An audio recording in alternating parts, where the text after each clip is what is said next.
Hello friends, today we are going to start a new lesson from paper 1 named as data structure. So you know that our world which is full of information which is stored in terms of data. So what is data? Data are simply values or set of values. And what is data structure? The arrangement of that data so that it can be saved with a small amount of memory and retrieved whenever we want. It is called as data structure.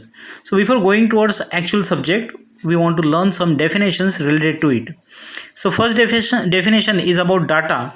As I earlier told to you, data is nothing but a value, that is a certain measurement or certain things that contains dimensions.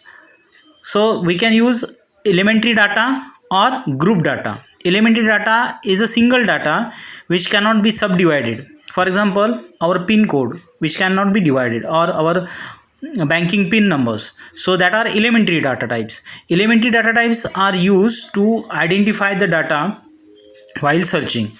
Then second is group data, where we can divide the data items. Like for example, our landline phone number consists of two numbers. One is called as STD code and other is our number. So STD code can be same for many numbers, but number is individual. So that is called as group data item. Or another example we can say that our date of birth, which consists of day, month and year. Now next definition is about entity. So entity is that thing which has certain attribute or properties which may belongs to the value. For example, we have entity name, then the Rahul is the data for that entity. Okay, age is the entity, then some number like 21, 45 is the value of that entity, or it is called as data. Then the next definition is about field.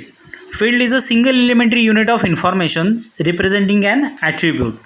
So in above case, age which having value 21, or that division of that student or roll number, that are called as entities, okay, or field values.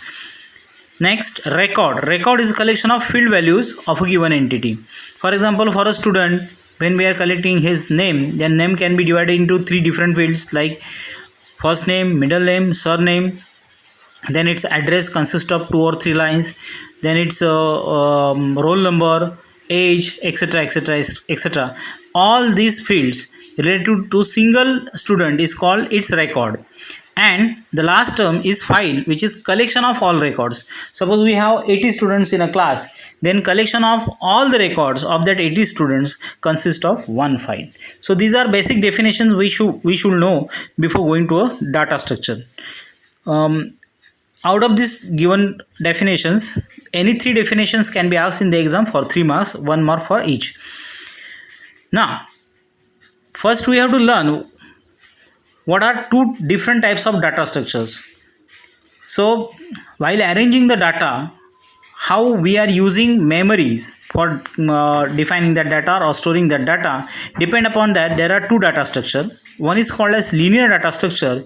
Here continuous memory locations are used, or data is linearly saved.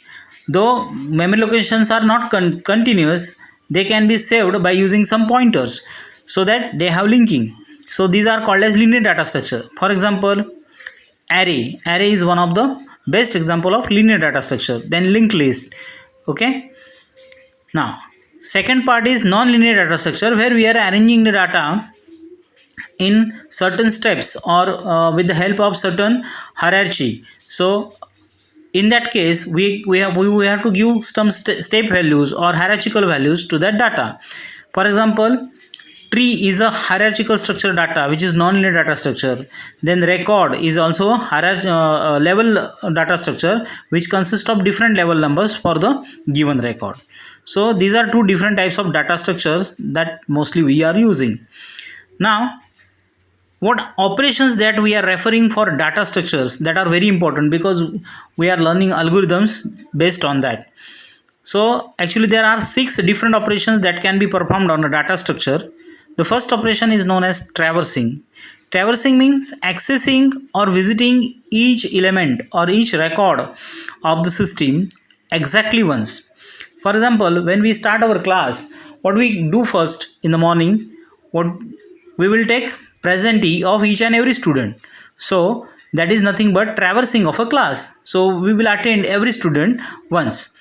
The second operation is inserting, that is adding a new record to the existing one. For example, if we got new admission, then we can add that number or add his name either at the end of the list or after getting proper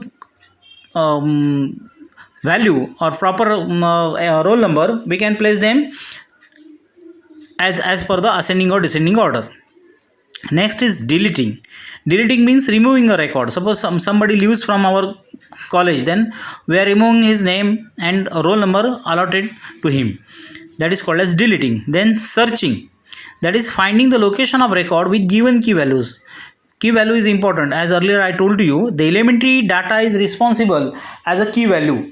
So by exactly getting that elementary value, we can find the data very easily. So searching has different methods that we will learn afterwards. Next is sorting, that is arranging the record in ascending or descending order or alphabetical order or whatever order it is given.